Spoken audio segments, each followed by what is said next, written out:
Good evening, VOR listeners. I'd like to introduce you to our guest tonight. His name's Robert Lindsay. He describes himself as an independent left journalist, and he's also a blogger, and he's also been described as a liberal race realist. Robert, would you say that is that a pretty good way you would describe yourself? Yeah, I never came up with that. A guy named Hunter Wallace on a site called Occidental Dissent, which is a white nationalist website.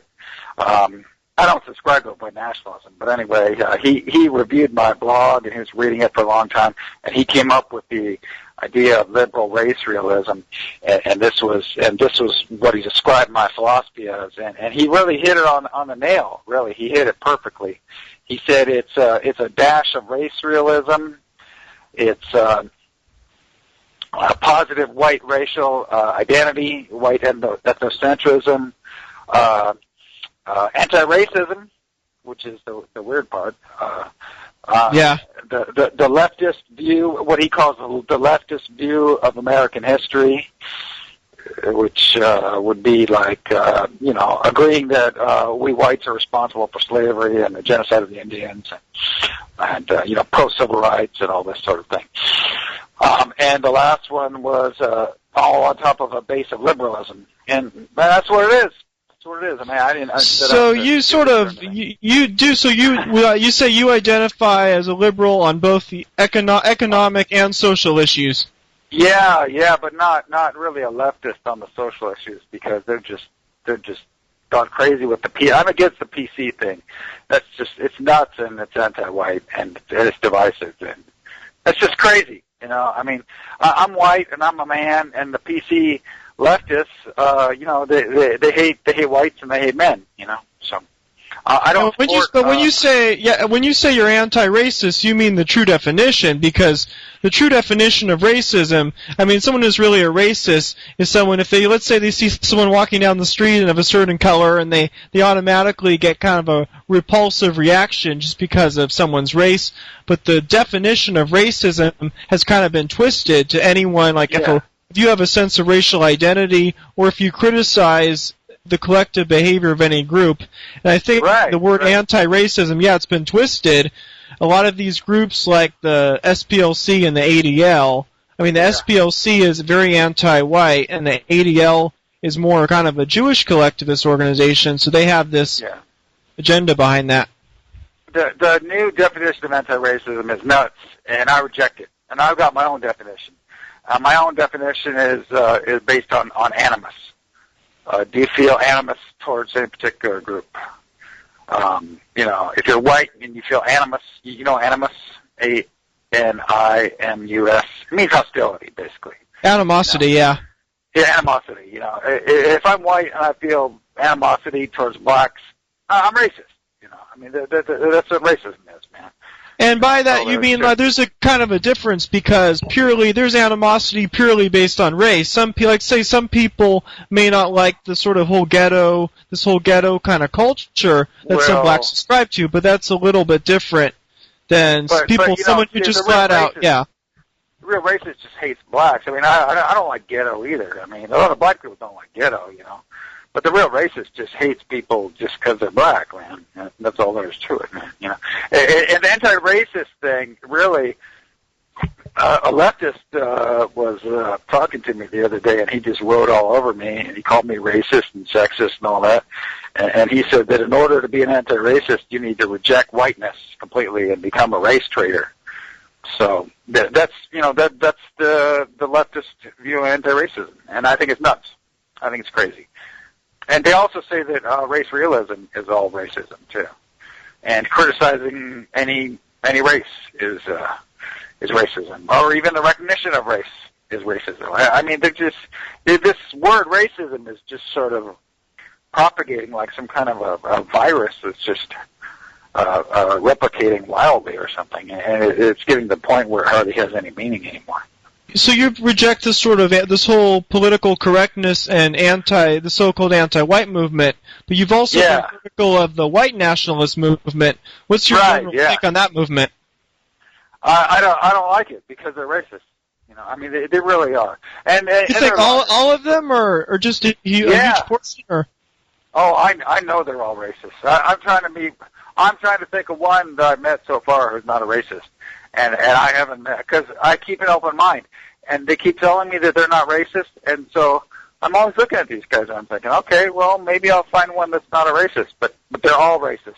They're all, some of them don't hate all non-whites. Some of them like Asians, you know. There's a group of them that likes Northeast Asians. Some of them like Southeast Asians. A few of them don't mind American Indians. A few of them don't mind Hispanics. But they all hate blacks. And most of them just hate all non-whites, basically. You know what these people are, really, is these are white supremacists, you know. The white nationalists are the white supremacists. They changed their name about 10 years ago or so because white supremacists had a bad name to it, and it just made people recoil. And so they changed their name from white supremacists to white nationalists, because, you know, when you hear the word white supremacist, most sane people go, ugh! You know, but when you hear the word white nationalist, well, what I think is happening a lot of people say, like, white nationalists, they say, like, well, what's that anyway? Well, that don't sound so bad, you know. Yeah, go ahead. It's because it's so stigmatized. The media and the establishment and academia makes it stigmatized for whites to have any type of racial identity. I think there are a lot of just average whites who are really frustrated with stuff like anti-white bias in the media, and especially a lot of this demographic change. I mean, there's a lot of massive demographic change. It's the sheer numbers. But what ends up happening is because it's pathological, the white nationalist movement ends up becoming dominated by more the more radical side, because people who have a healthy sense of racial identity, it's socially unacceptable. They basically have made it so that whites cannot feel any white pride whatsoever. It's basically banned, and the only thing that's allowed is white self-abnegation, or whites being race traitors or self-haters or whatever, or just denying their race. And so the only people who are going to get into white pride are the nuts and the crazies. And that's what you see. On the other hand, though, surveys have been done, and surveys indicate that about 73% of U.S. whites are basically white priders. They basically agreed that they're proud to be white, and they think that white culture ought to survive. So, you know, if you're around white people, if you're white and you're around white Americans, at least in my generation, it's quite apparent that most white people have a positive, are ethnocentric. But it's just but would you you're not allowed to say it. Yeah. Would you say among the white nationalists, do they just want to keep America, do you think their goal is to have a society, like their own society that's like 100% white, or do they just want to keep America majority white, or just sort of keep the current demographics, or a little bit of both? Well, they do have a point, because they say we used to be white supremacists, and now we're white nationalists. When they were white supremacists, they wanted whites to rule over America, whites to be top dog, and everybody else to be underneath them.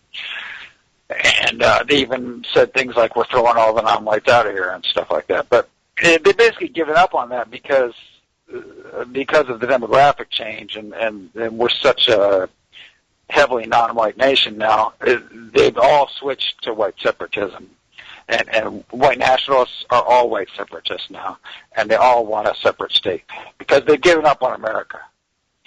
There's too many non-whites. They're like, yeah, someone who takes the position that we should just either, I don't know about, let's say, reduce immigration and try to generally keep the current demographics. That's a very reasonable position, but you wouldn't refer to them as a white nationalist. Oh no, not at all. No, but the left does. You see, the left has. The people I know on the left, the left wing, the leftist PC people have promiscuously propagated this word white nationalist to mean like any white person who has any sense of white ethnocentrism, or as one ex-friend of mine, or ex-comrade of mine said, a white nationalist is anyone who thinks that the dominant culture of the United States should be a white culture. And by that definition, I'm a white nationalist, buddy. That's right. What white culture should be the dominant culture of this country. That's right. Okay, I'm white nationalist. Yeah. Well, we should try to. I mean, like, I don't think being white should be a prerequisite for being a good American. I think we should accept anyone who is patriotic and believes in who's loyal to this country.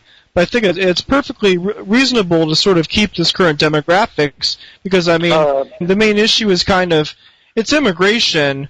So how do you see, what kind of immigration policy would you like to see this country take? For sure, I want the illegals stopped because, where I'm living, this place has been turned into Mexico. I might as well just go live in Mexico, man. I mean, everything is Spanish here.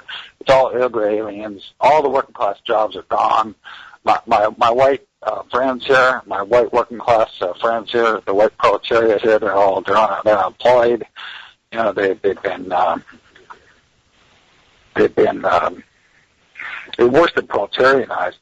They're getting into gangs and stuff and drugs and it's just not healthy, and it's all because the illegals have taken all the working class jobs here. And this whole thing, these jobs Americans want to do. I lived in a white town for the last 10, 15 years of my life. There were no jobs that white people wouldn't do. White people were maids. White people were janitors. White people were construction. White people did landscaping. White people did babysitting. There are no jobs white people won't do, man. It's not true. That's a right-wing lie. I mean, see, the left used to be for the working class, but they've totally sold out. It's kind of this alliance. It's between cultural Marxists and these corporatists. They found a weird marriage between the two. And if you call them on that, they get really angry and they say, no, we're for the working class. And they say, we want to legalize all the illegals and then burn them all into unions. Look, man, that ain't gonna happen, man. We can't even get American citizens in unions anymore. I mean, what are unions, like 11% of the working people are in unions, and yet we're going to legalize all these illegals, and they're all going to join unions. It ain't going to happen, man. Ain't going to happen, man. The illegals have flooded the market with low skilled labor, and the wages have crashed. If you look at construction, my friends were making the equivalent of $30 or $40 an hour in the 1970s and 1980s. Union construction work. They're whites. It was a good white job. It's all gone now. It's all $10 an hour. It's all Mexicans. Mostly illegals. History. And legal. There's the legal immigration. When we've probably taken about 1 million people into this country legally. Do you think? What do you think about the numbers about that? I'd like to work on the illegals first. We can't even get rid of these crazy illegals. Well, let's deal with the illegals first, and then we'll deal with the legals maybe. As far as the legals go, I want to go to a point system. No more family reunification. That's crazy because they were going to legalize these 12 million illegals, but what they don't understand is that once you let those 12 million illegals in, another 30 to 40 million of their relatives come in on family reunification. So we've got to get rid of this family reunification thing, man. It's just crazy, man. If I want to go and live in Pakistan or something, do I have the right to drag my whole family over there? Forget it, man. And I think there should also be, right now, I'd say from Mexico, I think we take in about 250,000 a year from Mexico. That's totally insane. I'd like to see a cap of maybe 10,000, 20,000 at the most on every country per year. I don't know. I want to deal with the illegal thing first. Yeah, absolutely. But I do want to go to a point system. I only want the best and the brightest immigrants, legal immigrants coming in. Legal immigrants don't really affect the wage market all that much. Legal immigrants come here and they basically want to work for American wages, pretty much, as far as I can tell. Anyway, they don't come here with a green card and say, I'm going to go out and work for half price. I mean, it doesn't really happen. I know, but with the immigration stuff, it's had a huge impact on the environment. But what's kind of interesting is, the groups like the liberal environmentalist groups, they're too politically correct about this. But why haven't you seen a lot of the at the same time, the right-wing anti-immigration types haven't really taken up this issue either? They've kind of ignored it. But you've also mentioned, do you think the white nationalists, do you think the environment is a big issue for them and do you think right-wingers in general?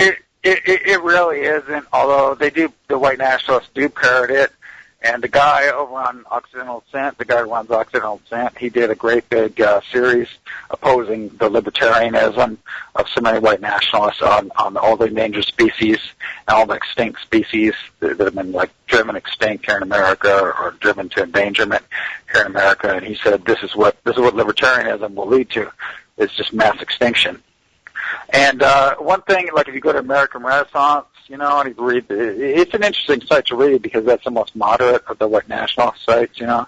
They delete all the Jew-hating comments and all that. One thing you do see there a lot is a lot of the people saying that, hey, you know, we whites are the only people who really care about the environment. And we're the only people who really, like, love animals and preserve animals. And all these other races that just, like, kill everything that moves, man, you know. And, you know, they kind of got a point.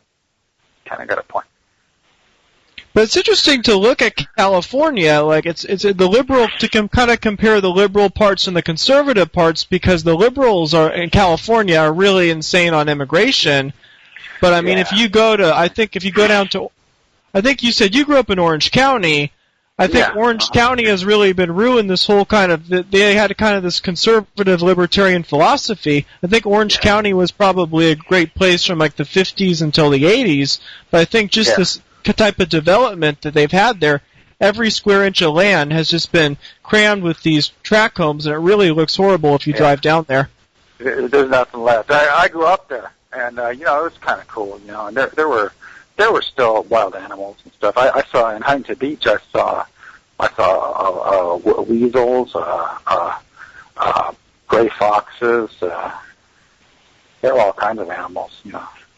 There was endangered species out there, and the Bolsa Chica Wildlife Refuge, or loggerhead shrikes, and burrowing owls, and there's all kinds of stuff out there, really. But it's basically been nuked, you know. Yeah, it's really adorable. But I mean, it's gone, man. It's gone. Yeah.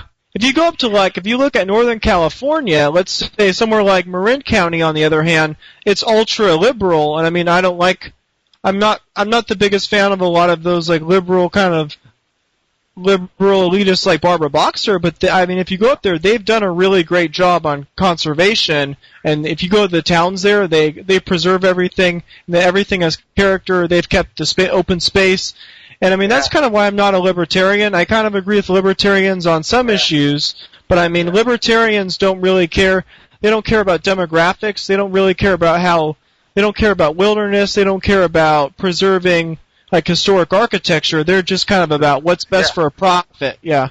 Libertarians are bad on the environment. I mean, they talk a good game and they say, "Hey, we're environmentalists," but if you put everything to the profit motive, I mean, I'm a leftist, and I'm going to tell you flat out, not only is libertarian incompatible with environmentalism, I think capitalism is incompatible with environmentalism, because environmentalism is really anti-capitalist, really. You got to set aside land and say that you can't do anything with it. And a capitalist, he sees some land, he owns it, he wants to develop it, man. It's got trees on it, he wants to cut them down, man. If there's open space, he wants to, like, run cows on it or something. You know, if there's valuable stuff in the ground, he wants to dig up the ground and pull it out, pull the minerals out or whatever. You know, capitalists are just not gonna let land just sit there and just not even do anything and not make money off it. I mean, forget it, man. So it's a real problem as far as it's the root. I mean, society preserving the environment. The state is just going to have to buy up those lands, or, you know, pay people off, you know, to not exploit their land or something like that. You know, because otherwise people just want to. People just want to make money off their land. It's the same problem. It's the same problem with, if you look at the environmental issue, and if you look at immigration, and if you look at how all our jobs are going overseas, it's just the root of it. It's just pure greed. What's capitalism? Because if you want to take a pure capitalist point of view, you have to be for illegal immigration, because the capitalists love illegal immigration, man. It's just cheap labor. You know, and it's flooded the market with the illegal aliens there. And they also love this thing called the H-1Bs, which I really hate. And these are those guest workers. 90% of our tech jobs now are going to people from India, and they bring them in on these what I call Hindu 1B visas, H1B visas. Supposedly, there's no white people to do the jobs. That's the whole thing. So those are good jobs. We're not talking about the minimum wage jobs. These are great jobs, and it's just those are really good jobs. And the white programmers in this country have been nuked, and they've been destroyed. And they have to hire their replacements from India, and they have to train their replacements from India, and then they fire them. And there's guys who train their replacements from India. They went out in the parking lot and blew their brains out. Their lives are over. We have 2 generations of white programmers in this country who are just gone. I shouldn't just talk about whites. Any American, if there's Hispanic programmers or black programmers or whatever, I just favor Americans. It don't have to be whiter. We don't have to bring these people in from India. They can't code anyway. So what kind of political movement do you think? Because if you look at the conservatives and the libertarians and the liberals, both sides have really failed to deliver a solution. Is there any type of political movement that you could see as sort of offering any solutions to this? How about pro-American worker movement? How about that? We're starting to see some of that. There's a socialist party in the Netherlands now that's taken a pretty protectionist and anti-immigrant line. A pro-American worker movement would be pro-worker, it'd be left, and it'd be anti-immigrant to an extent. I sort of want to get out of these labels kind of left and right. I know you sort of use the word left to describe yourself, but these words have become completely meaningless. Well, I bet the left-wingers that I know, my comrades on the left, tell me that I'm not a leftist, that I'm a reactionary, and I'm a fascist and all this. So what can I say? I just think I'm being reasonable. I don't think I'm right-winger. So are you involved with... Are you involved with any political? Have you been involved with any political parties or organizations? I used to be involved with the Greens, but they're nuts on immigration. Actually, Nader's not with the Green Party anymore. But I was pretty impressed. Nader, I think maybe he was pandering to some people on the right a little bit who were pissed off with McCain. But Nader's beginning to take a more sensible view on immigration. Especially we're in a depression right now. Why are we continuing to let all these illegals flood in? Why are we continuing to let 1 million legal immigrants flood in? We have 10% unemployment in this country, and the Congress is getting ready to legalize 12 million illegals. What the hell, man? Something is just really, really wrong here. The Greens were really bad on immigration. I met their presidential candidate a while ago, and they hate Democrats. They're so nuts that they're trying to defeat the Democrats. They're claiming there's no difference between the Democrat and the Republican and stuff. What's your opinion on Ron Paul's movement? I'm really against that. I think he's just a reactionary. He's just wrong. I don't like him at all. A lot of people are just getting suckered into voting for him because they think he's cool or something. What do you think about his views about the whole Federal Reserve and the banking system? I think that's nutty. That's just whack.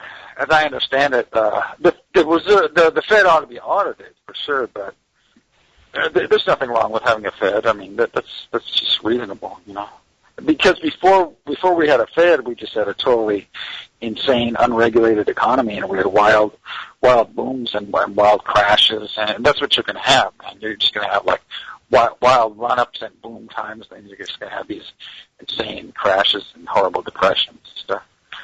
And the whole point of the Fed is just to moderate things out. Kind of like a effective Mediterranean climate. You don't get doesn't get real hot, doesn't get real cold. It's just kind of mellow all year.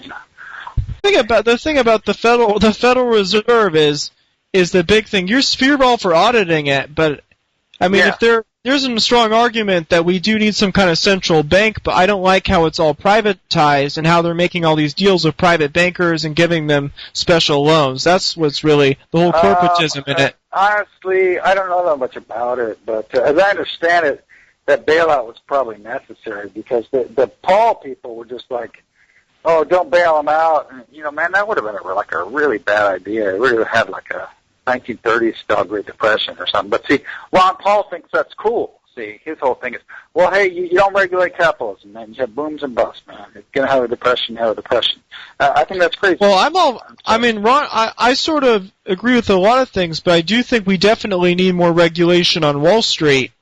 But I mean, the problem with bailout, I see the bailouts as like reverse redistribution of wealth, as stealing money from the taxpayers and giving it to these ultra wealthy bankers.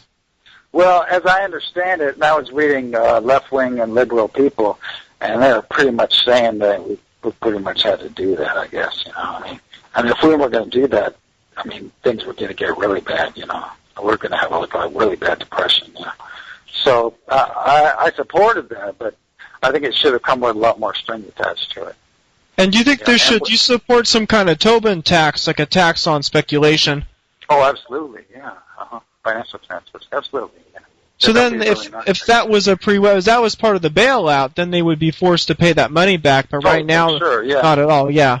And put Glass-Steagall back, because they got rid of Glass-Steagall, and that's a part of this whole thing. I mean, what was the point of this crash, man? I mean, there was no reason for it. They got rid of Glass-Steagall, and then we on the left were saying there's going to be a crash. There's going to be a crash. And what happened? There's a crash. Our economy's nuked. Not only that, we took out the whole economy of the whole world. What for? So some bankers could play on their casinos. I mean, these things, these derivatives and things like that. That's not. These things are not productive. What we on the left, we Marxists call productive investment. There's productive investment. And there's speculative investment. And speculation is just crap, man. I mean, that's not real investment, man. And I've heard people say about capitalism, that's kind of a Marxist critique, but I've heard some people who are more, talk about producer capitalism or producerism versus international or financial capitalism. It makes sense if you have, especially you have a nationalist view of economics. I am not a nationalist economist. I mean, I believe in a nationalist economics. I'm not an internationalist as far as economics goes. I mean, I'm for the United States, man. I'm for our economy. I'm sorry, man. I'm not for all the other economies in the world. I live here in the United States, and I want what's good for my country, man. And you want investment going to people who are actually producing things, producing widgets and whatnot, and hiring people. And this speculation, man, it's just bull. It's like going to the casino or something. Yeah, they don't produce anything. They don't contribute to society. They just manipulate money. They're just getting rich, and it's really destabilizing. I think it was Warren Buffett said that those derivatives were financial instruments of mass destruction. And he's right. I mean, these things are cooked up by guys with like a PhD in economics or something, and there's tons of math involved, and you can't even figure out what you're even trading. They're just these complex mathematical instruments, and nobody even knows what it was. And with the crash, they were buying and selling debt, and they were selling people bad debt. They were selling people mortgages that they knew were bad,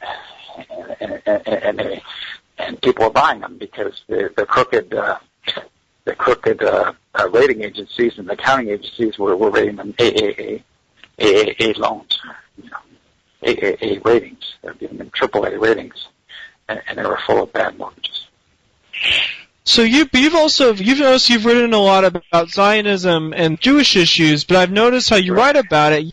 You have been critical of very critical of Zionism and some aspects of Jewish culture. At the same time, you have said you're a pro-Jewish blog, and you've also denounced anti-Semites. Can you sort of explain your whole point of view on that issue? Well, there's no point being an anti-Semite because let me tell you something. At one point, I was an anti-Semite. I'm speaking from experience here because I got into anti-Semitism for a while. I was a philo-Semite for most of my life, and then in 2001 I started researching the issue, especially on the internet, and I got into the anti-Semite thing, and I started reading all these anti-Semites, and they're very convincing. The anti-Semites are very convincing. They've piled up this huge, tremendous library full of all these documents about why Jews are evil and why Jews are the cause of everything. And I got into it for a while. And then some of my friends were kind of commenting on it, and people were criticizing me and calling me an anti-Semite and whatnot. And then after a while, I just read up on it more and more, and I finally realized that it was wrong, that the whole anti-Semite line is wrong. The Jews are not the cause of everything.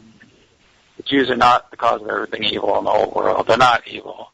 They're not the cause of much of anything, really. It's just this little pissant tribe of humans. It's 0.3% of all the people in the world. And they got some money, and they got some power, but so what, man? No big deal. You know, it's just, anti-Semitism is a convenient way of putting together the jigsaw puzzle called the world. And that's what people want.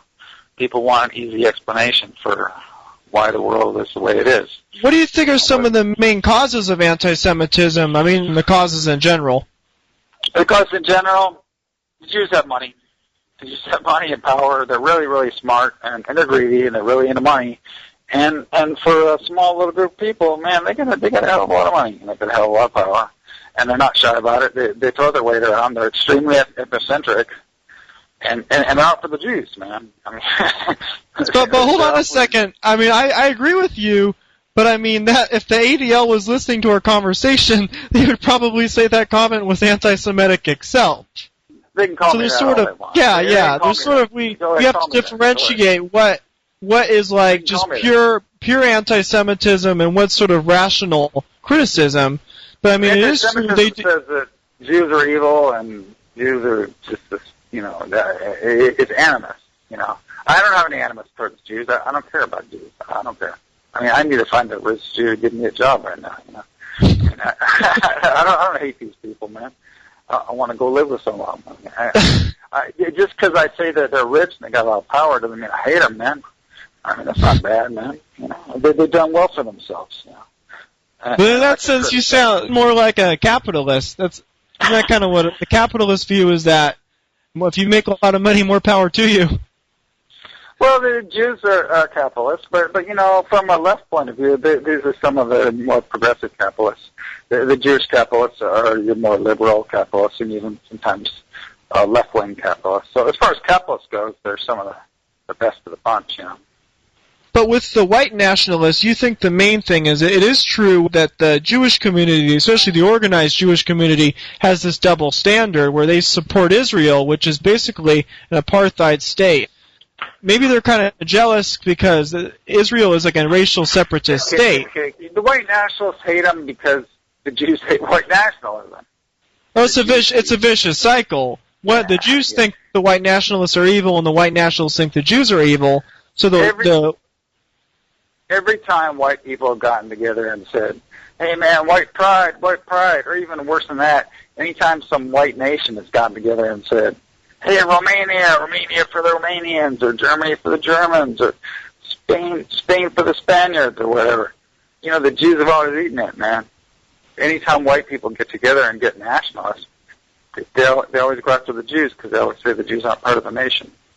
And the people who are pan-Aryanists, you know, like Hitler and all, who were like, I'm the hero of the whites, you know. I mean, those are like the worst enemies of the Jews that ever lived. So from the Jewish point of view, every time some guy stands up and says white pride, man, he's just bad news for the Jews. These guys just set up programs. But do you sort of agree with Kevin MacDonald's thesis that these groups, Jewish groups, have played a big role in changing the immigration policy? And part of it, I think they are really paranoid about white nationalists coming to power. So do you think it's true that they've tried to intentionally change the demographics? Yeah. Well, you see, the whole Jewish thing is just what's good for the Jews.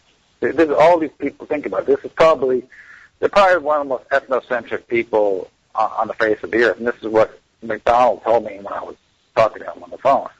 You know, it's hard to comprehend Jewish ethnocentrism because most of us whites are not that ethnocentric. And even, you know, if I'm German and French and, you know, British and whatnot, but I'm not that ethnocentric. But there are hardly any whites that are ethnocentric as the Jews are ethnocentric about being Jewish. They're extremely ethnocentric.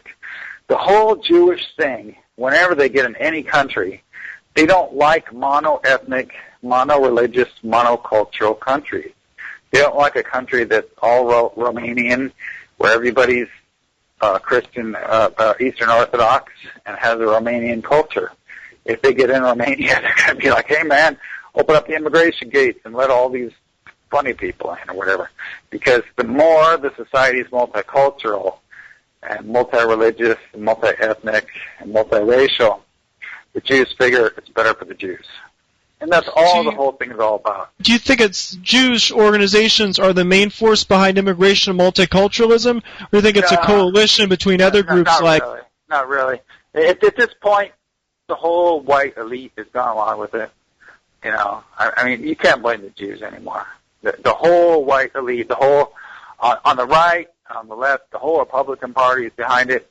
Even countries that don't have any Jews, like Sweden's a prime example. There are hardly any Jews there, and they still, I mean, they're the worst when it comes to multiculturalism. That's what I mean, man. We whites have done this to ourselves.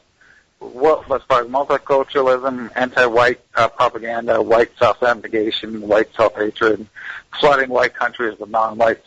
We don't need Jews to do this for us, man. We've done it to ourselves. You could take all the Jews out tomorrow, and we'd still keep on doing it. It's the ideologies themselves. It's not so much the people. It's these certain ideologies which has influenced a lot of the white elite. Yeah, but I mean, at this point, we're all drinking the Kool-Aid, man. I mean, I don't want to blame the Jews too much, man. Yeah. I mean, you know, they had an ideological reason for it, but at this point, it's on autopilot. We whites are just self-destructing now. We don't need Jews to shoot ourselves in the head anymore, to hold the trigger, pull the trigger while we hold the gun to our head. We could do it by ourselves, and we're doing it to ourselves. You know. It's the same with foreign policy of Israel. I mean, I think it's disaster. Our support for Israel is disastrous, but I mean, so many of these white Christians in Middle America, they support Israel unconditionally. A lot of it is probably coming from the Christians. You know, really, the whole thing's probably come from the Jewish lobby, really. Yeah, well, this by far, you think, AIPAC, it's a coalition. Yeah. I would say, AIPAC's definitely. I remember you were telling me that you were saying this on your blog. You knew this very wealthy Jewish guy in Canada, and he even admitted that AIPAC kind of controls the American government. Oh yeah. And you know, he was down on Israel too. I mean, he had like relatives living over there, and I said it's an apartheid state. He said, "Oh yeah, it's an apartheid state." This guy, he was a Jewish multimillionaire. He was a Jewish media multimillionaire. So I had him on the phone for like an hour. I was like interviewing him. I was like, "Wow, man, I'm gonna find out the secret of the Jewish conspiracy here." I was asking him all this stuff, and you know, he couldn't really. He was telling me all this straight up stuff and everything, and he couldn't really. I couldn't really make sense of a Jewish conspiracy based on what he was telling me. I mean, they owned this motel chain. You know, they were like a radio, multi-million-dollar radio empire or something.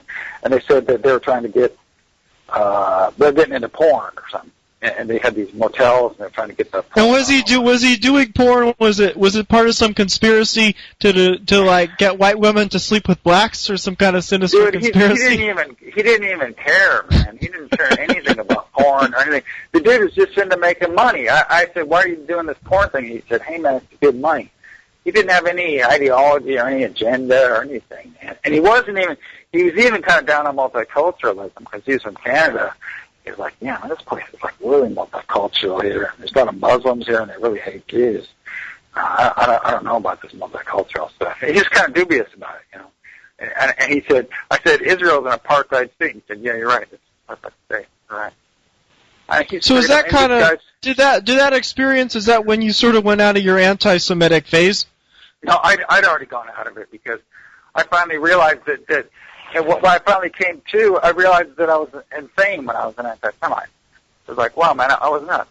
I was crazy. And I think all these other anti-Semites are crazy, too. Because it's basically a form of craziness. And it overtakes you. And when I was into it, I was just thinking Jews. I was thinking about Jews all day long, man. I was just Jews. And it gives you something to do, man. It gives you something to think about. It can be a very entertaining subject. Whether you like Jews or not, you have to admit they are a pretty interesting group of people. I really got into them. I really got interested in them. And I got angry at them, but then I kind of liked them too. And, you know, You've known a lot of them personally. Yeah, I grew up with Jews and stuff, and my father's my parents were Judeophiles, and my father's best friends were a bunch of Jews and stuff. I mean, I've never. This is the first time I've said this on the show, but I have a tiny bit of Jewish ancestry, but it's pretty far back, like my great grandmother. Yeah, that's all right, man. So I was a Jew, actually. Oh yeah. They'd probably hire me or something. Who is that, Tom? In your remember you said that in your blog that someone accused you of being part Jewish. Yeah, well, that was another thing that kind of made me think because, it was a couple times when I became the Jew. There's this one time I went to this white nationalist chat room. I don't even know why I thought I went in there or something, but I went in there and I started saying this anti-white stuff just to piss them off, And pretty soon they all just turned on me, man. They're just like really mean and really vicious, and they're just like homicidal, And just it's kind of the same as militant. They're almost like the other extreme, like the militant anti-racists are just as bad. They're both sides are pretty. Yeah, there's crazy people. These guys were calling me a Jew, and they were all. Oh yeah. He's a Jew. And what's weird is I started to believe it, and I started to feel like a Jew. I was like, wow, man, I'm a Jew. And all these guys in this chat room seemed like they wanted to kill me. And I just felt terrified. And it was like for that time I sort of became the Jew. I turned into a Jew for like 15 minutes or half an hour, and I understood the terror that they feel for the anti-Semites. The anti-Semites, they want to kill them.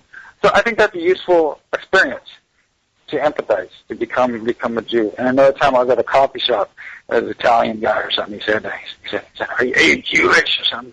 And once again, it just kind of hit me right in my stomach, and I became a Jew. And I know how they feel, man.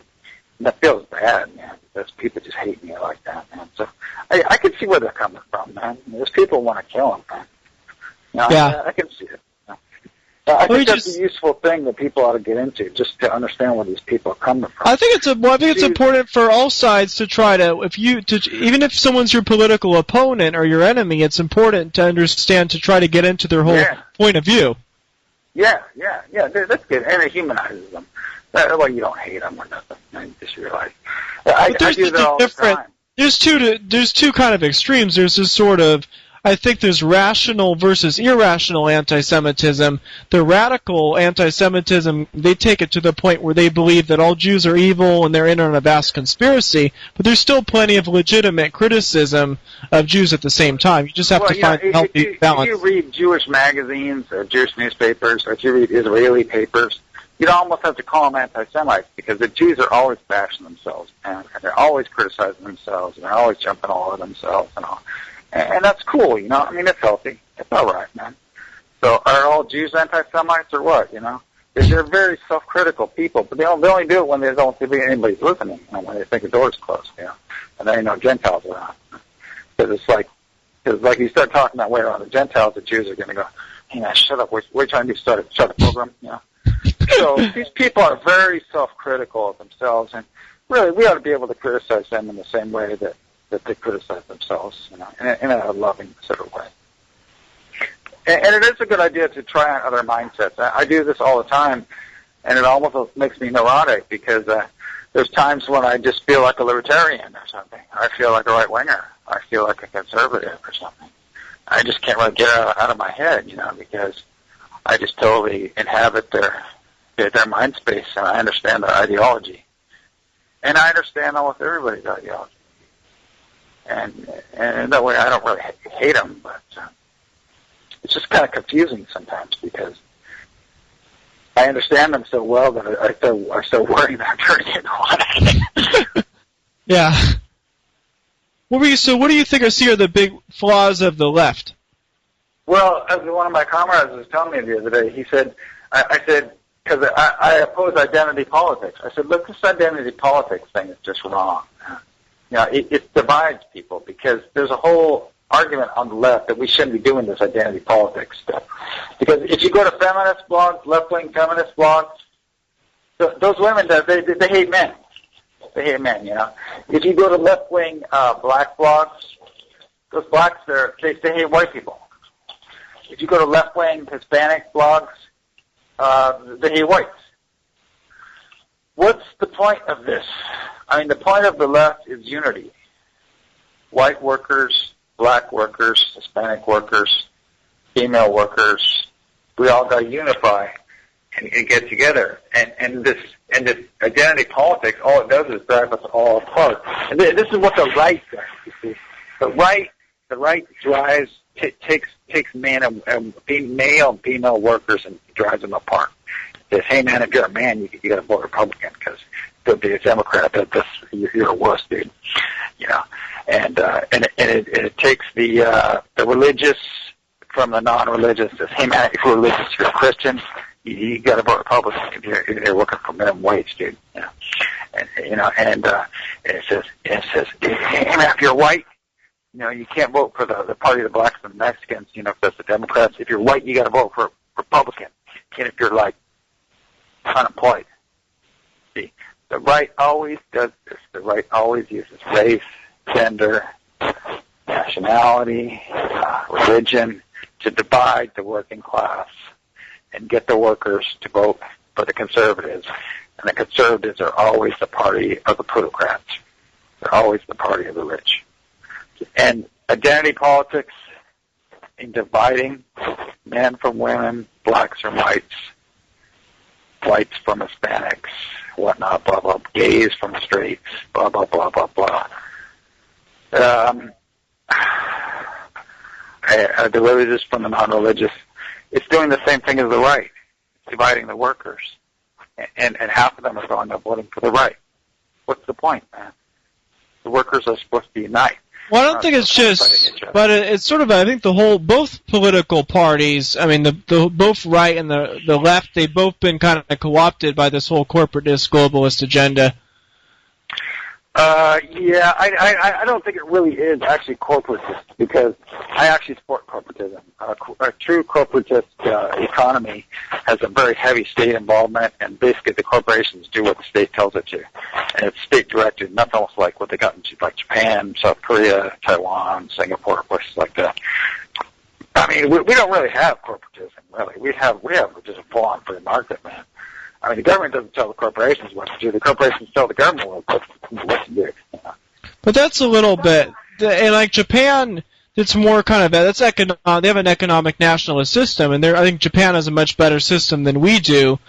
But yeah. I mean, I always think of corporatism as when the corporations run the government. That's what I always thought what the word means. Actually, if you go look it up on Wikipedia, it's more like the other way around. The government is running the corporations and telling them what to do, and the whole economy is guided in a nationalist direction. And you know, the government is guiding the economy and telling the corporations what to produce and what not to produce. You know. We're almost out of time. Can you tell us about your website and if anyone's interested in how we can get in touch with you?